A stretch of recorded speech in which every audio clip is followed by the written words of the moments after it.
You're listening to Parasearch UK Radio. News, views and reviews from the world of the paranormal from across the UK and beyond.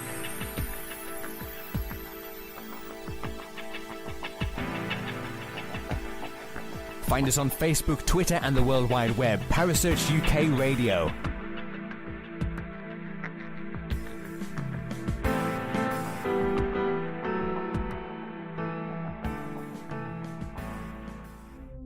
The views and opinions expressed by presenters and guests are their own and do not necessarily reflect the official policy or position of Parasearch UK Radio or its affiliates and sponsors.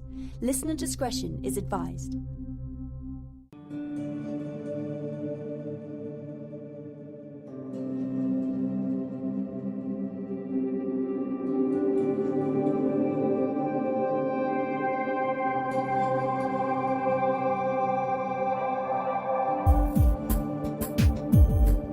You're listening to The Spirit Dimension with your host, Kerry Greenaway, right here on Parasearch Radio.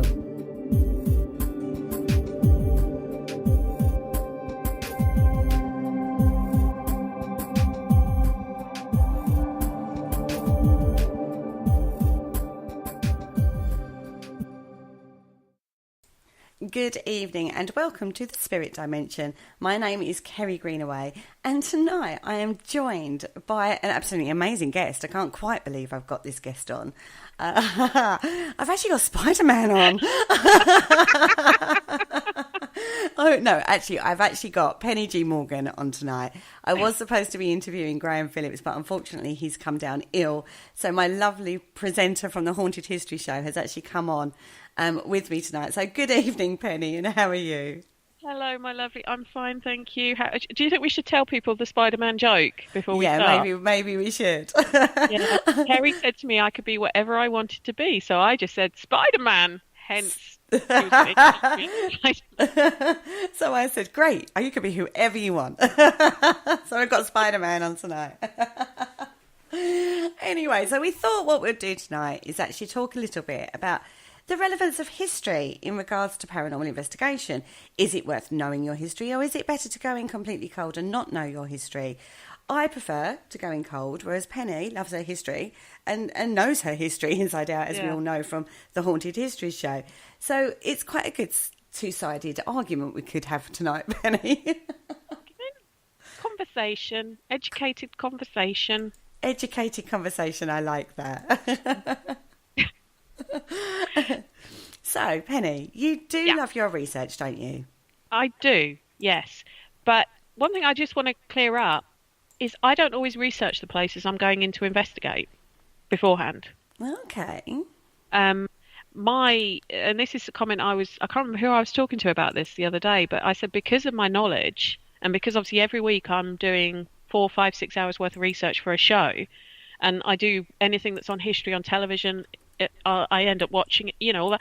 My general knowledge is there's not many places, this sounds really arrogant and it's not meant to, but there's not many places I go to that I won't have at least a basic knowledge of what would have happened there.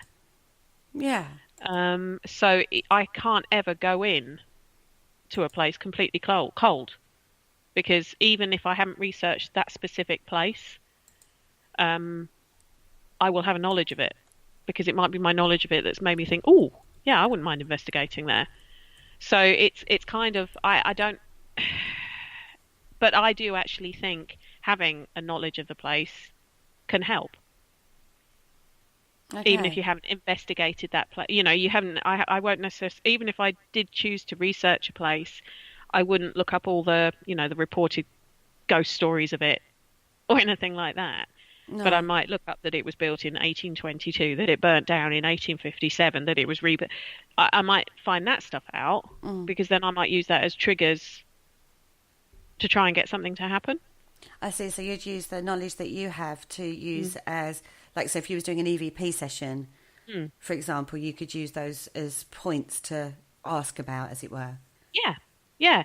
So I wouldn't necessarily want to know about any any any hauntings that have been necessarily happened there before. Sometimes I can't help it because, like I say, I might know the place because I've done a show on it, and I'll know the events that are meant to have happened there, or somebody's spoken to me who's been there before. But yeah, I wouldn't.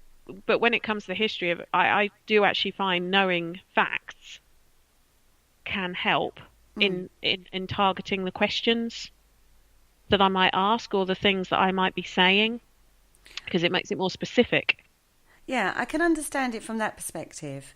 However, because you're a sensitive too, when we go out into the field, you're a sensitive too.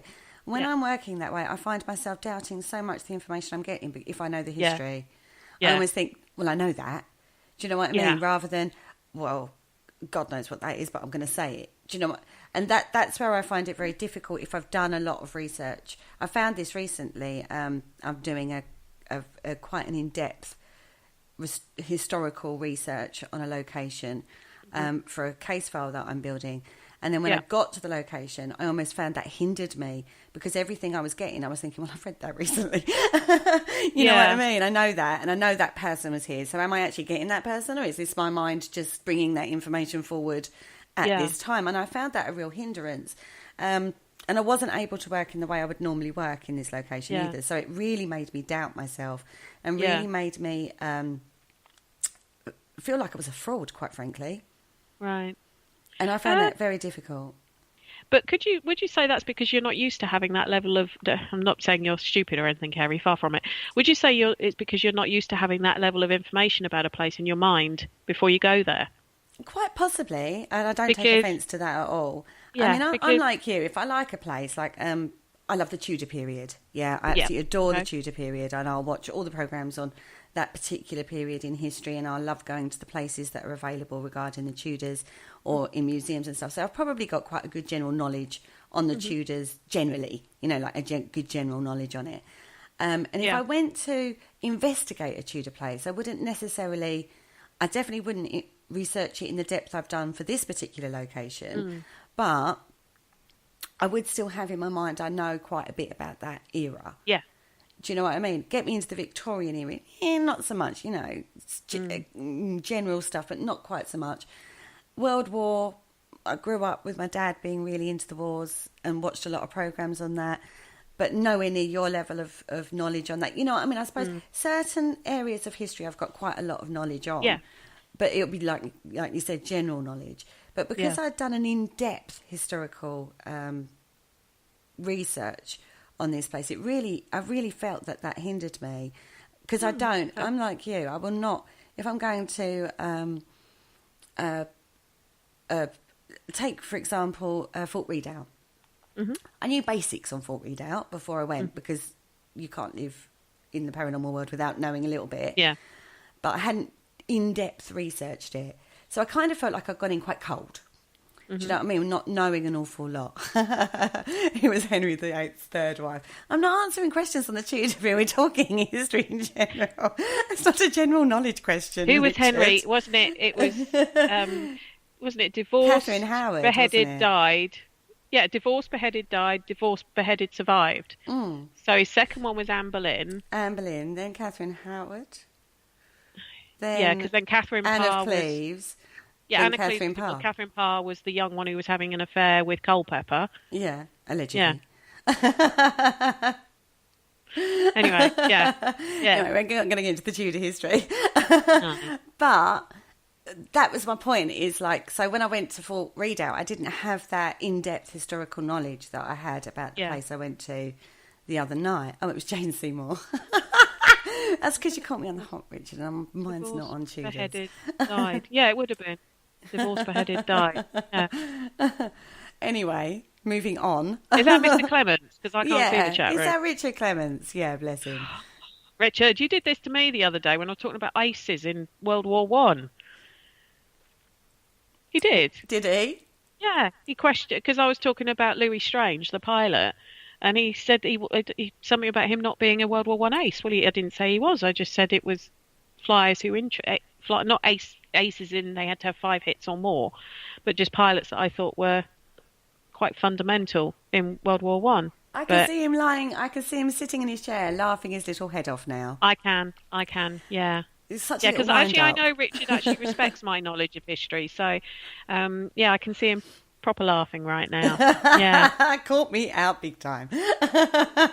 But you can understand what I'm saying, though, yes, because I've done an in-depth historical research on this place. It really felt like it hindered, because when I did, I mean, there wasn't a lot of activity on the night anyway, but there are other reasons for that. I think, in regards to me personally, but.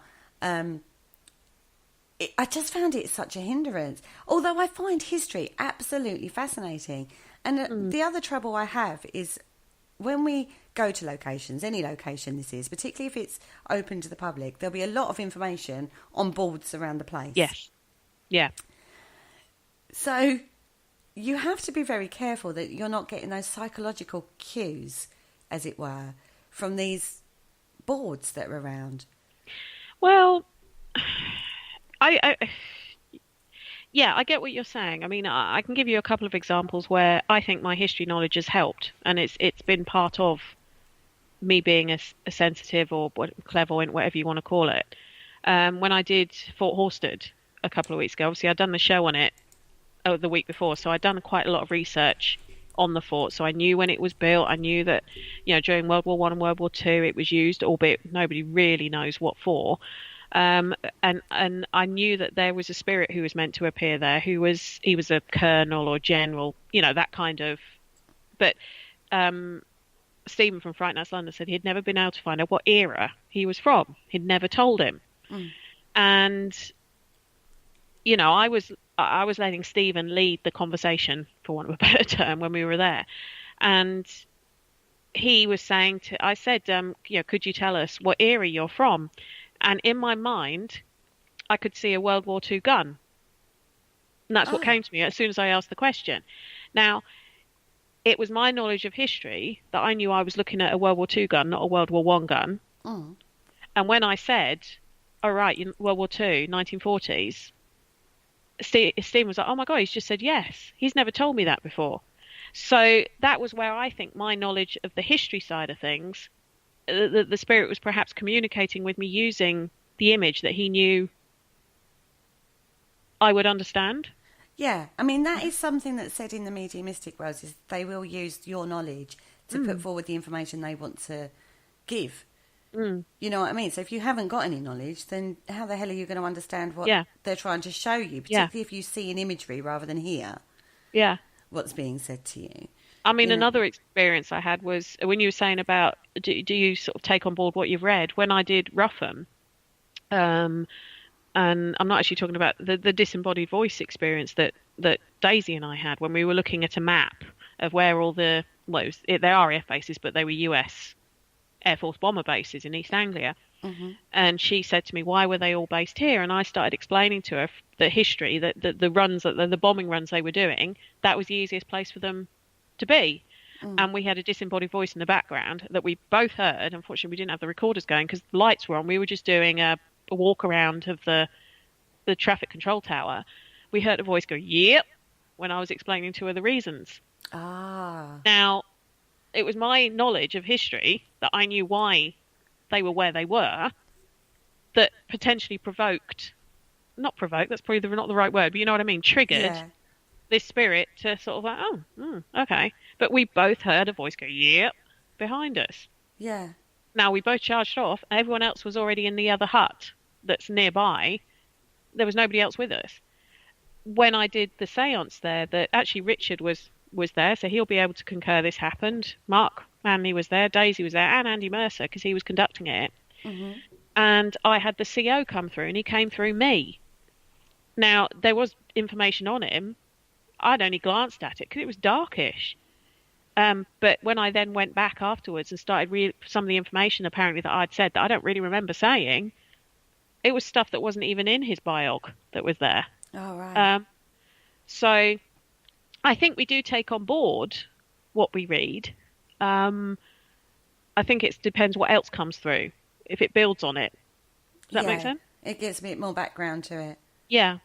I mean, I'll give you an example of where I feel that happened on an investigation. We were at a location and we were doing like a mediumistic moment, and somebody came up with a name, and it wasn't a name that the researcher, I hadn't researched the property at the time, but it wasn't a name that the researcher had come up with, but the name came forward from a medium. And it was only when we went back downstairs to like the hub room that on the wall, on the notice board, it wasn't part of like the general museum paraphernalia.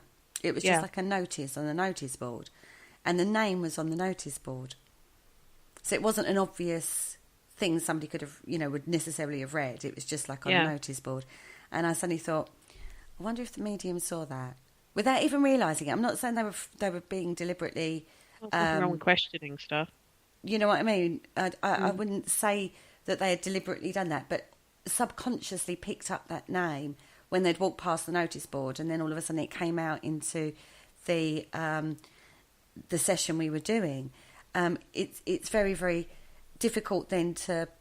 If the name had been nowhere in the location, then yeah, great, fantastic, great. Do you know what I mean? But because it was there, and it wasn't obviously there, it did make me think, is it a psychological pickup rather than a subconscious psychological pickup rather than a actual link? I don't know. I said it was just a thought I had when I was on that investigation. Yeah. Now, Richard has actually commented in the chat room, good old Richard, wouldn't it be beneficial, as most investigations are done over a short period of time, EI overnight, to gear your research to the history of the location, as this may generate a more focused investigation than spending most of the evening picking up random information? Yep. Well, normally on a team, we have one person that's a dedicated researcher, and nobody else should really research the location prior, because particularly if you work in a spiritual way, you don't want to have that doubt or that worry, or I've read this in the research, or... Yep. To put that doubt on you as well. So if you go in cold without any information at all on the location and you pick up a name, your researcher can go, well, maybe we can verify that because I found that out about this there. Do you see what I mean? Yep. So I would say having somebody on your team that's a dedicated researcher for the team is very useful. But it depends how well they use the information that they've researched. That's true. Because some of the, if I've gone on investigations as a punter, for want of a better term, and I've sort of read the research that's been done, and it's not very good. Yeah. It's not that informative. The person who's done it has literally just copied Wikipedia. Yeah. They've not necessarily understood what they're researching. So, and again, I know I sound quite arrogant talking like that, but it's my baby. It's the thing that floats my boat. So, I don't. I admit I read up Wikipedia and then Google stuff off the back of it and use different resources. But I have read research that's literally just been copied and pasted from Wikipedia. Yeah. I agree. That's not research. No, isn't. That's just someone who's quite good with a mouse. So I think it does depend on what kind of research has been done and what things have been added to it and how well read the person who compiled it is, because there's so many things you can use, and that's when it's one of the things that I've discovered just doing the Haunted History show is how many different things I can look into, how many different areas I can research, how many different ways of obtaining information and then verifying that information, because that's another important one. You might read something on Wikipedia and it is kind of accurate but not 100% accurate. How do you learn how to verify whether it is or not? And whereas I agree that, if someone said to me, don't research this place or don't know anything about this place before you go in, you would literally probably have to blindfold me and not tell me where I'm going and keep that blindfold on, because if it's a normal haunted location, paranormal investigating location, the chances are I already have read a little bit about it, or at least I know a little bit about them. I think it really does depend how you use it. When I did Kelvin and Hatch, the medium was saying something about it being built he was sensing 1948, 1949. I deliberately didn't say it can't be because it wasn't built until the early 50s. I didn't say that. Although when he said, when was the Cuban Missile Crisis, I was able to give him the rough time of that. Yeah. So I don't use my knowledge to tell a medium they're wrong, because it's just how, like you say, it's how they're interpreting the signs they're being sent.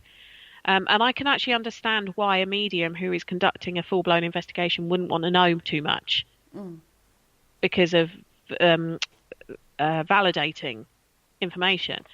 But I still find I get an awful lot of things come through as a sensitive that are then backed up by the medium who's there. Yeah. I do find that.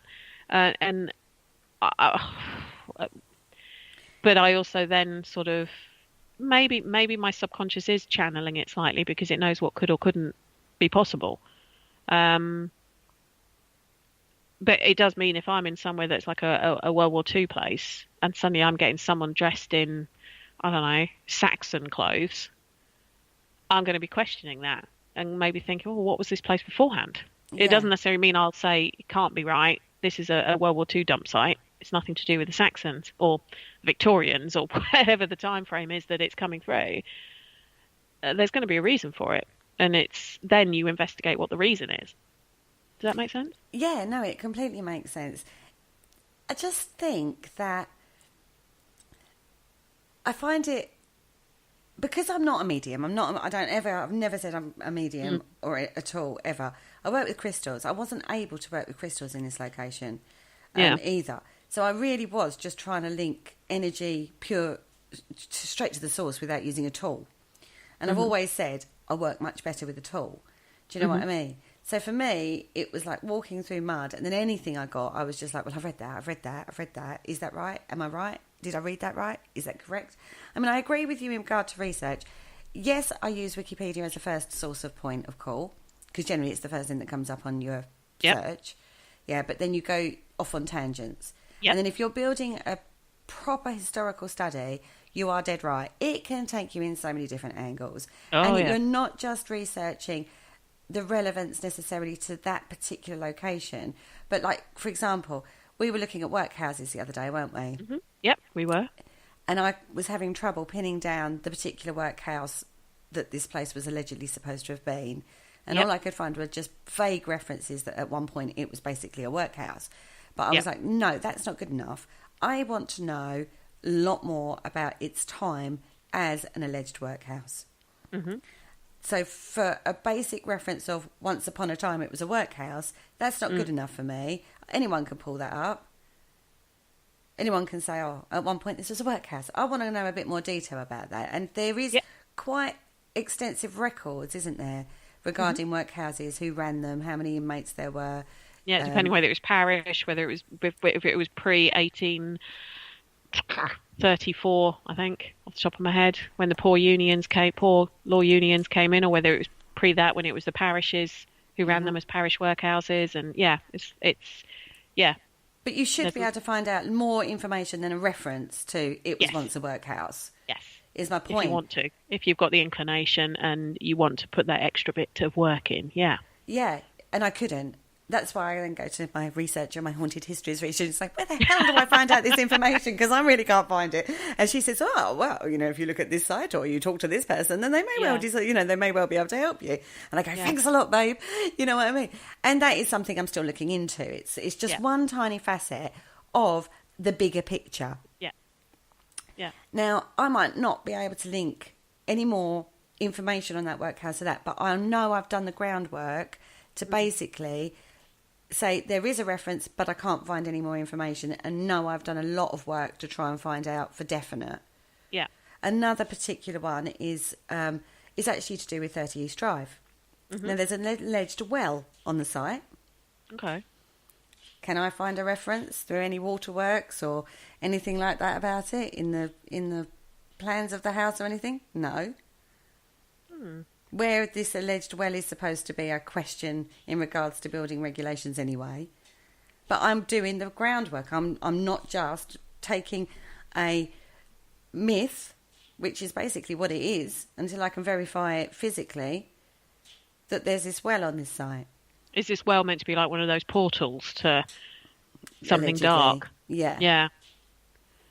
It would be unusual for them to build a house over an open well.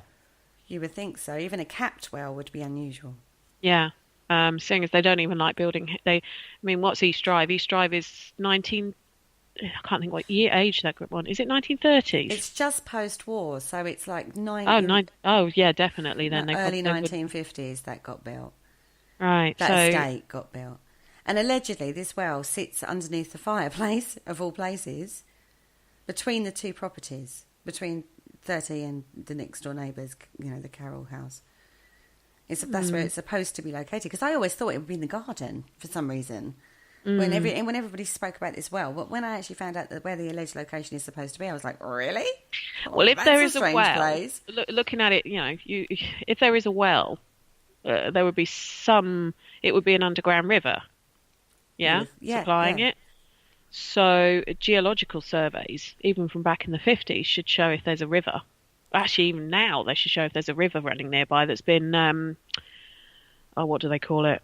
When they cap them off and redivert them, like they've done a lot in London, you should be able to find geological reviews of that.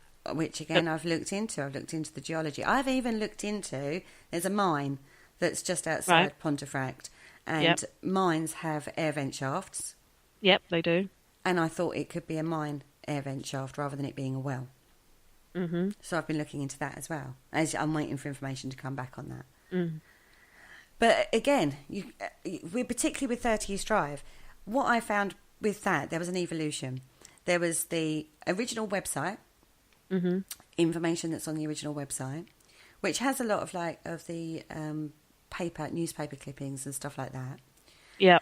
And so you take some information from that, and then you pick out the points, and then you go, right, okay, let's see what can we do with that information. Can we look into that deeper, i.e. the well? You can look into that physically. Not just spiritually. Let's see if there was a well there, Yeah. Let's verify that. And then you look at things like geology. And this is where the paranormal or the investigation and the research takes you in lots of different angles, isn't it? Yep. Yep. And that's why it takes me 6 hours plus each week to research a show. Yeah. And you could probably spend a lot more time on that. Yeah. Than the 6 hours you've done, because you get to a point where you go, I've got to actually whittle this down to an hour's show, and I've got a guest on as well talking about this show. So I want about 20 minutes worth of material here, but I think it's also about with history. I mean, hopefully I do this. It's talking about the points that people go, oh, wow, didn't know that. It's making it now. There's historical research to try and prove if something did or didn't happen, which is what you're talking about. Yeah. And then there's historical facts to get people's interest. Yeah. They're two different things. So even though I might do 6 hours research for a show, a lot of those facts are more for my benefit, so I understand the background. I'm not going to talk about the background, because for 99% of people, they're going to go when they hear it. Yeah. But for me, it means that I know whatever comment I'm making, I validated that. I've got the sort of support, the foundations behind it for the fact. When it comes to, is there a well? Where is it? All that kind of thing. Would you want to know that before you went in, or would you want to see? I think that's the sort of thing that I'm quite dubious about anyway. If I go into a building and they say, oh, it's built on a graveyard, that's why it's so haunted. I'll be like, right, okay. So where was the graveyard moved to? Oh, nobody knows. Well, that wouldn't have happened because this place was only built in 1895. They wouldn't have just moved a graveyard. They had religious inclinations, leanings, whatever you want to call it. Yeah. So you can't just. So that's where I possibly would investigate those kind of questions beforehand. If I saw someone somewhere said it was built on the site of a graveyard and that's why it's as haunted as it is, I'd probably start looking into that and go, right, where was this graveyard moved to? Why was this graveyard moved? And if I can't find any where it's gone, I'm probably not going to necessarily believe the graveyard claim in the first place, unless I find proof of it. Yeah. So the well comment, I mean, it might be true. It's highly unlikely, but I'd probably go further back and look at why the houses were built. Were they built because there was an air raid that knocked the original block down? If so, are there any photos of it? I mean, that's when you do actually start. It's impossible to do it remotely. You have to literally go up to the records office at that place and start looking through the records. But that's where my knowledge of history comes in, because I knew that they rebuilt a load of streets after the 1940s. I didn't think Pontefract in that area was that badly hit. I know Hull was up that way, but I'd be looking at what were the houses like beforehand, try and find accounts of them, and that's when it gets really, really hard, because a lot of these more not so common places, it's very hard to find stuff online about them. But that's when these like history groups on Facebook for these different areas come into their own. They're brilliant. Because you put a query on there, and someone up there will know the answer, and they'll have had a record of it, and but I actually, something like that, if I'd heard a myth of that before I went to investigate something like East Drive, I probably would be looking into it. Because it does seem quite, in my head, even before I started researching it, it seemed a little far-fetched. But then again, I think a lot of these portal things are far-fetched. They're a sales tool. But I would have probably looked into. That's something I probably would look into. If I was going to an airfield that there was supposed to be a phantom airman walking around, would I research that? I might research what regiment was there, what they flew, but that would be more to do with using them as triggers. So getting a noise of the particular aeroplane on my phone to play to try and trigger some activity. That's probably the level of research I would do beforehand. Yeah, I mean, it is about levels of research that you need to do, isn't it, before you go, really, I think. Yeah. Or if you do want to work in a spiritual, mediumistic-y, sensitive kind of way, then maybe just have a nominated team member that does a decent researcher, that is. Yeah. You know, like a good researcher, not just a Google search kind of researcher, somebody who loves doing the research. Now, let's just take a quick break. I always forget this bit. I've actually remembered tonight. Here's Harry Price for you. Hello, Harry Price here. Good evening. If there's nothing myself and everybody else enjoy here on the other side more is the sit back and relax and listen to Parasearch Radio with its paranormal news, views and reviews from across the UK and beyond. Make sure to find out more about them on Facebook, Twitter and the World Wide Web, whatever they are, to keep up to date with all their broadcasts throughout the week. And I hope you enjoy them as much as we do over here. Hello? Is anybody there? Oh, welcome back. You're listening to The Spirit Dimension. My name is Kerry Greenaway, and I'm joined by Penny G. Morgan in the studio with me tonight. And we're talking about the relevance of knowing your history in regards to paranormal investigations, whether or not you should, whether or not you shouldn't, and, all that sort of thing. Now, very, very recently, I interviewed a lovely lady called Jane Harris, who did a film called Who Put Bella in the Witch Elm. Mm-hmm. Now, the level of research this lady did. Now, bearing in mind, she wasn't investigating a haunting. So she picked a myth, basically, or she heard a myth. It's a local myth to her. And made a film out of her research journey, basically. And that was absolutely fascinating. And when I was speaking to her on the show, she said the same thing. You find out so much information when you're doing an in-depth research for a project. And it's knowing what to use to make it relevant, credible, show the level of research you've done, and produce a show, whether it be a film, whether it be a radio show, whether it be a book. You know what I mean? It's all honing that information down. And the Law Brothers said exactly the same thing to me when I interviewed them as well. They was the research that they do. They put vlogs out on YouTube. But the amount of research they do to then get like a 10-15 minute video on that particular subject is astonishing. And they said it's actually, you want to put out a really good, historically correct product at the end of it, but the thrill of the chase of that piece of information is actually so incredible it's untrue, which you must feel too, being as you're a researcher at heart. the sheer level of information is quite. Yeah, and choosing what to put out there. Yeah, I can get sort of, I can think I've been at the computer for half an hour, like, because you'll research one thing, that'll lead you to look into something else, which will then lead you, suddenly realise it's midnight and you've got to get up at 6 a.m. Yeah. That's happened more than once. I've got kind of, even though I have to remind myself, I've only been doing the show since April. I think I've got a lot more better at condensing and knowing what's going to not send people to sleep. Mm-hmm.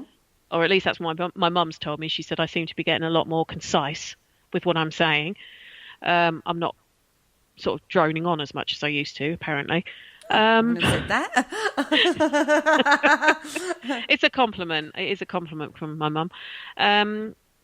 But yeah, you do it. I don't think when I've told someone how many hours worth of work I do for each show, I think if you've never researched a book or an essay or whatever, it stuns people how much it takes. Yeah.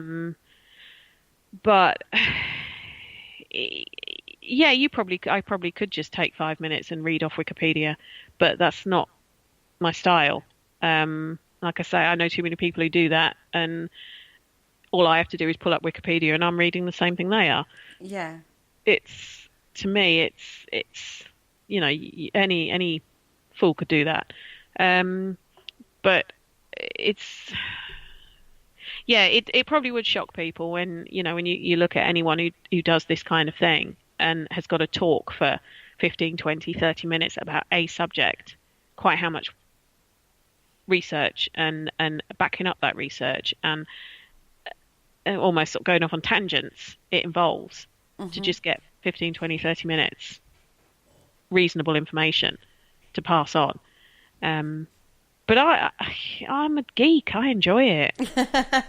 I do, because it does feed my inner geek, and but I think you have to have that kind of inner geek, inner anorak to be able to do it, because otherwise it gets very tedious very quickly. You have to, even if I'm researching a period of history that's not really one that floats my boat as much, I have to find something about it which makes me go, oh, bloody hell, didn't know that. Yeah. And that's what then gives me the incentive to keep going. I mean, the Tudor period, you mentioned that's one of your favourites. I've never really been that enamoured by the Tudors until I did that research for the Tower of London show and started looking into Elizabeth I. I honestly didn't realise what an amazing poor woman she was. Oh, she's fantastic.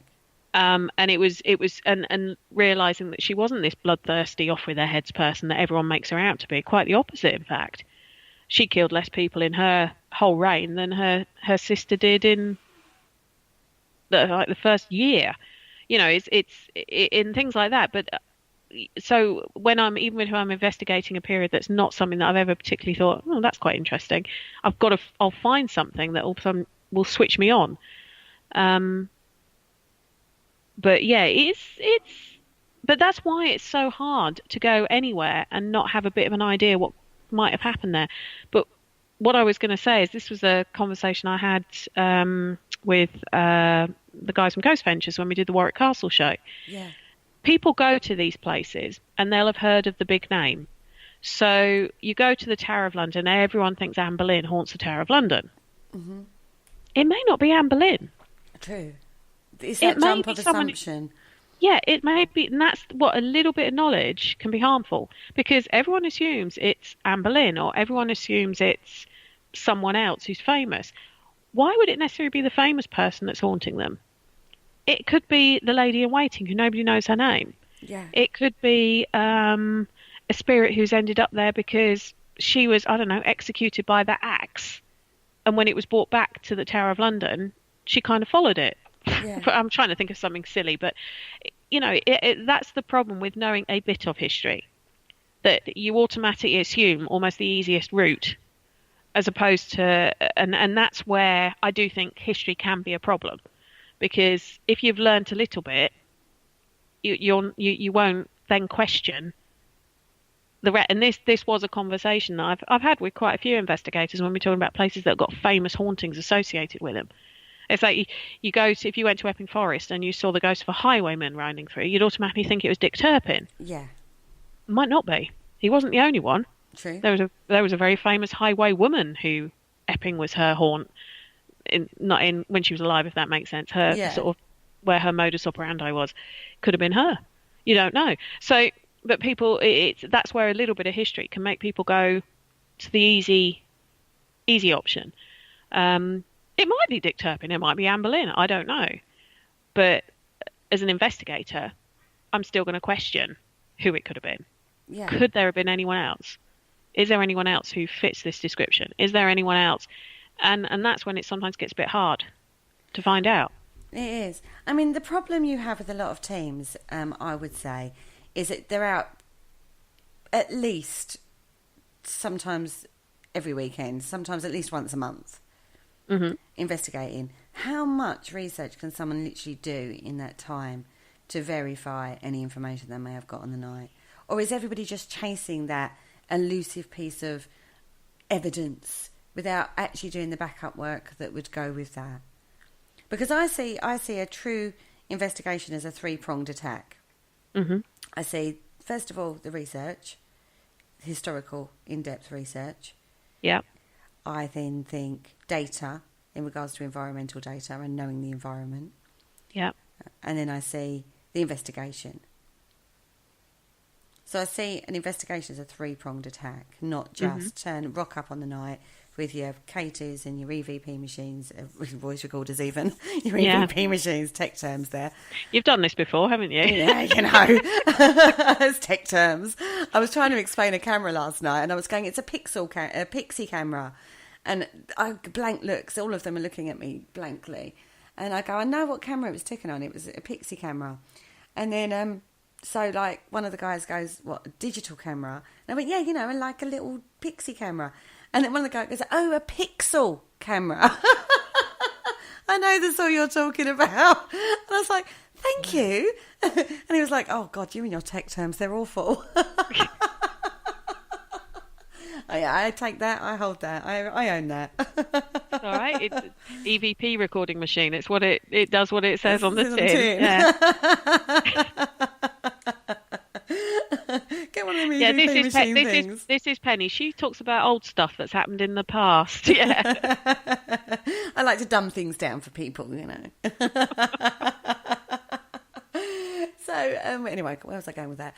A three-pronged attack. Yeah, you don't just turn up and wing it. Don't just turn up, and that's why when I look at things, I mean, obviously, clearly, I'm not a tech kind of girl, so I, you know, hopefully get the right people in regards to tech on to record environmental changes. That doesn't necessarily mean that they're proving a haunting or providing proof, but what it does is it builds up a picture of the environment. So like last night, for example, we were getting hits at regular intervals on the EMF. Now, where we were, there's a train station not far from there. So what we've now gone and done is gone and found out the train times table, where it goes through. Is that does that connect in with the data that we were collecting on the EMF machine? Did that affect that? Was that why we had that? We got high magnetic levels on a window. And so we were like, right, okay, so why? Why is that particular window getting a high magnetic field read? Is there any wires? Is there security system? Is there any outside lighting? You know, looking at those kind of things, which I think sometimes is lacking in I think it depends on whether it's an investigation or whether it's a thing for the public to try and have a split second of thinking that they're in Ghost Adventures or Ghost Asylum or whatever it is. I think they're two different things. I think if you've got people who want to do a proper investigation, then very definitely that's the kind of thing you need to do. But when you're on one of those group investigations with 30 members of the public, you don't necessarily have time to do all of that, and they don't want to see that. They just want to think they've seen an apparition or they've heard a disembodied voice or something's been thrown at them or whatever. And it's the ones that actually start to ask questions. You know, they're the ones that you could take back when there's only 10 of you, and you can do a proper I think it's whether like I say, it's whether you're looking at things as a proper investigation or just a bit of a jolly. And I agree with you. If I'm spending 200-300 quid on a location to go in there, I'm going to do my research and my background beforehand. because I want to make the most of my money at the end of the day. I'm a skinflint. I don't want to waste that money. No, particularly with a large location, you want to pin it down to the areas where it's supposed to be, the hauntings are supposed to be. No point wasting your time in the East Wing when it all happens in the West Wing, for example. Do you know what I mean? But that's not something necessarily I might want to find out. I might want to, I might ask questions from other people who've been there. But I might still, let's see if the East Wing's got anything going on. But then if something did happen, I would, but then again, I question things. I do question things, even though I question the images I get come into my head when I've asked a question. I question the information that's been found. I question, like you're saying about environmental factors. I do remember when I investigated true crimes with Trident, with Trident, and we could hear something. We could hear like this noise. Didn't know what it was. Went and realised that the pub next door had a party going on. So we had to discount noises because they could be coming from there. So whereas some people were going, oh, it's noise. Oh, no, let's just go and see if it gets any louder if we go nearer to next door. Yeah. So there's things like that, which it is whether you want to just have an experience or whether you want to investigate. Would I suggest, though, that people learn as much as they can about a place before they go there? Not unless they've got that kind of inner geek. Yeah. Because if you haven't got that inner geek, what's the use of the information? That's true. That's the only. If it's a difficult one, isn't it? Really? It is. I think it depends on the person whether it's a help or a hindrance. If I'm completely honest, I have never found it a hindrance, but then again, I've never known any different. So but I can understand why a medium who is leading an investigation would not want to know technical details. I can understand that. But for me, do you think in the UK there is anywhere that you would literally know, even on a base level? So like if you turned up to a jail in the UK, with, like a closed jail, obviously not a real life and kicking, still got inmates kind of jail, you would have a basic knowledge of history, because some of it's quite generic across the country. Yep. You go to a workhouse, there's there's a base level of generic information, isn't there? Yep. So in the UK, I would say it's probably quite difficult to actually go to any location and not know a single solitary thing about it, even if you don't know the location per se. Yeah, I agree. That's the problem I have. Yeah. So even if we blindfolded you and took you to a location, you'd have to keep the blindfold on. No, exactly. I'd have to have the blindfold left on. Yeah, because you wouldn't actually have you would have that baseline. Like the minute you saw it, you'd be like, oh, I know a certain amount about this. In your head, you would know that. Yeah. I mean, I can't say everywhere in the UK I would, but the most common paranormal locations, yes. You could take me to pretty much any World War II airfield and I would have an inkling of what would have happened there. Yeah. Just from where it's located in the UK, if nothing else. I wouldn't have known necessarily which squadron was there, what they flew, but I would have known roughly whether it was bomber, fighter, American Air Force, that kind of question. Yeah. Workhouses, they're all pretty much of a muchness, so that would be, I'd know. The only thing I might not know is if it was a good workhouse or a bad workhouse until I started channeling. Yeah. If that makes sense. Yeah. There are places that I probably wouldn't know the the blow by blow chronological history of, but most of the well-known places in the UK that people seem to investigate, I would say most of them, I wouldn't know as much about the expert for the place, but I'd know enough that my brain wouldn't be completely clear. Yeah. As I went in. But like I say, I think because that's always been the case, I've always used it. To give you another example from Horsted, when I was there, the medium Steve was talking to this older gentleman, another one, and he was trying to work out if he was but it was weird. He'd appeared to him as a clown, like an old-fashioned clown, and he couldn't work out why. And I sort of sensed it was because that's what his job had been. That's what his hobby had been before he went into service. But I could see a young soldier behind him who was dressed in the World War One type garb. And I said, I think this was World War One. This seems to me and it was because the uniform, I recognised it, that I was able to pinpoint the era. And the weird thing is, I did actually look up the name we got for this lad, and I did find someone who could potentially have been stationed at Horsted, but that was afterwards. I looked that up, but so I'd say I can understand why some people might not want to know, because they don't want people to doubt what they're telling them, especially mediums and stuff. But I think as long as you know how to use the information, it can be a help, because you can ask targeted questions. Yeah, that's true. Richard has actually made a really good point in the chat room. He said we're talking about actual historical locations. The only true blind investigation would actually be a private residence. Yeah. I agree with that. Yeah, that is entire. But even then, certain areas you'd know that they're, like you say, the Blitz and stuff like that. Exactly. Or I'd roughly know the age of the property as I went in, because it's quite easy in the UK to roughly know ages of properties within 5 years, sort of thing.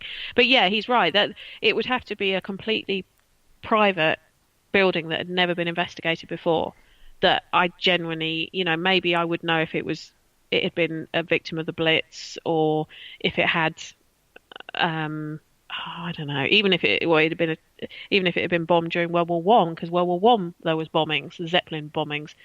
I might, but it really, yeah, he's right. It would have to be somewhere that had never been investigated before, and had no reason to be on historical maps. Yeah, like records and stuff like that. Yeah. But then how difficult is that to research? A private resident is probably one of the hardest things to research. It is, but you've got like land and property registers, you've got records offices. It's not something that's very easy to research online remotely. You have to do the grunt work. Yeah. You have to go around the records office. Yeah, you have to get on property records. You have to look at the areas around it. But it depends what you're trying to validate, because and find out, like you said, going back to the Pontefract, why did they build a huge housing estate? There was obviously a reason. Obviously, there was a need for the housing. Yeah. Was there because a massive factory opened up and there was a lot more employment in the town, drawing people in. They needed the houses for that. You don't know. We don't know. It's something I've got to. I mean, one of the common reasons from the 1950s for mass building of houses was to accommodate people who've been bombed out of theirs in the 40s. Exactly. That was the most common reason in the 50s for mass house building. Yeah. Pretty much everywhere. But or like you say, I mean, the factories. I'm trying to think of any examples of factories that were. I can't think of any off the top of my head that would have boomed in the 50s, because it was probably more 30s and 40s. But yeah, that would be the other reason. But the most common reason for mass building of houses in the 50s was to rehome people who've been bombed out during the Second World War. Yeah. I mean, in Wales, if you think with the pits, huge communities grew up around a pit because of the employment the pit would. Then when the pit shut down, the community basically fell to pieces. Yeah. And that you get a lot of villages, these communities that have basically died. Yep. And they're now derelict. Yep. You get that, don't you? So it ebbs and flows sometimes, doesn't it? Well, you get but that it. all depends on the employment side of things. Usually. Or you get these villages that are very mass unemployment now because there's no trade, and but here you get that in a lot of the Industrial Revolution towns as well. When the cotton mills shut, and people were having to find new ways to that had been employing hundreds and hundreds and hundreds of people, all had accommodation laid on because of the cotton mills. So yeah, I just don't find, because I don't know any different, having a knowledge of history hinders me, but I also have that questioning side of me as well. So it's like I came back to saying about people see a ghost at the Tower of London, assume it's Anne Boleyn. Mm-hmm. It might be Anne Boleyn, but I'm questioning it. Yeah. Whereas, what is there about that spectre that makes everybody jump to that assumption that was actually Anne Boleyn? How many times has it been seen? Is it always the same image, I suppose? Yeah, but that's what I mean, is because I question everything. That might be why I don't find knowing the history hinders me. Mm-hmm. Because I question the experience. Yeah. But that's a good place to be, though, isn't it? It's always having that questioning mind, always having that inquiring within your head. And if you've done an in-depth investigation, historical research on a property, I found that hindered me quite a lot. But it may be also other factors that were in play on that particular investigation. It is something we can ongoing investigate. So it's not like I'm sitting there going, oh, I'll never do that again. Because I would. Do you know what I mean? But I think you have to look at it in slightly different eyes, working that way, knowing the knowledge, that you have. But there's nothing wrong with questioning what you get. See, I don't use it, though. I don't use it to... how do I put this? I don't use the history I know about things to lead me to an answer. I use it to find the answer. Yeah. Does that make sense? I don't sort of say, oh, they're in a khaki uniform, it must be World War One. Right, they're in a khaki uniform. Well, they use those from this period to this period. Okay, what's the next thing we can look at? Have they got, what's footwear are they wearing? It's that kind of, it's not an automatic assumption. It's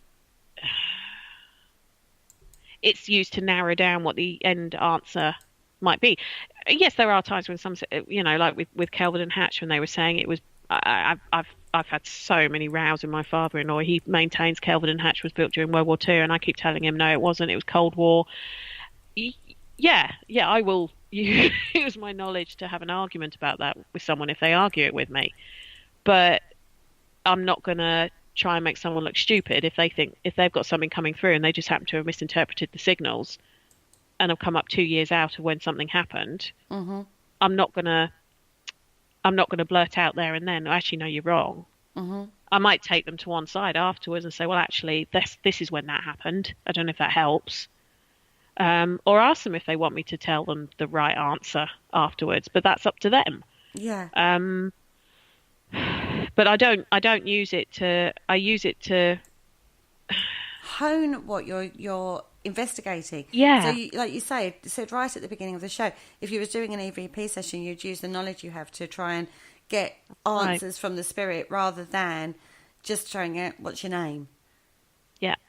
How old are you? What are you wearing? Yeah. Do you know what I mean? You'll be able to put a bit more depth and a bit more substance to the questioning that you've got. Yeah. Because of your historical knowledge. Yeah. So, I'll give you another example. If I was somewhere that Florence Nightingale was supposed to haunt, I wouldn't ask the question, are you a nurse? Yeah. I would say, what was it like in the Crimea? Because it's more evocative. Does that make sense? Yeah, no, completely makes sense to me. But everyone's different, and there's no right or wrong answer. Oh, no, there isn't. But it just shows that in regards to knowing your history, in regards to the paranormal, that it isn't quite as simple as doing a brief search. It can lead you down different pathways. Oh, gosh, yes. It can be more of an effective tool if you know your history, or at least have somebody on your team that has a good history of that particular location to help direct the, ideally, direct the investigation as to where you may well get the activity, particularly if you are only there for a night. Mm. You know what I mean? And create better EVP sessions with the questioning, like you said, or K2, whatever it is, seance or whatever it is tool you're using at the time. And also, if you do get information, go away, research it. Yeah. If you get something come through that you don't think is particularly relevant on the night, you might not know. You might think, actually, I'm going to go and research this. It sounds incredibly unlikely, but then you might find something somewhere that actually you go, oh, blimey, I never would have thought that was accurate. But you find something that backs it up, like you said about that guy, you verified that after the event. Yep. So history in regards to the paranormal, no matter how you do it, is actually incredibly important. Yep. That's the conclusion we've come to, I feel. Spidey agrees. On that note, guys, we've actually come to the end of the show. Thank you so much for joining me tonight, Penny. I've loved talking to you as always. You're very welcome. Now, there's no show tomorrow night. We're having a night off tomorrow night. On Tuesday, on the Paranormal Concept Show, I believe we're talking about whether it's okay or not to make money out of the paranormal or spiritual workings. On Wednesday night is the Haunted History Show with Penny. It is, yeah. And you're talking about? Ashmore Estates with the absolutely gorgeous Jay and Teresa Lynch. I know, she's poached my co-host to have a chat. But Teresa and Jay are amazing people. I love them dearly. Oh, they're brilliant. They're brilliant. They're absolutely fantastic. Now, on Thursday, we have, I believe, the KTPF Relay Show, or we may have a little surprise for you at 9 p.m. on Thursday. Mm-hmm. We're waiting and seeing about that one. And then on Friday, the Dark Mirror Show. Now, I've talked the boys and girls into this one. We're talking all Scooby-Doo. They're like, really? I was like, honestly, trust me. Go do your research on it.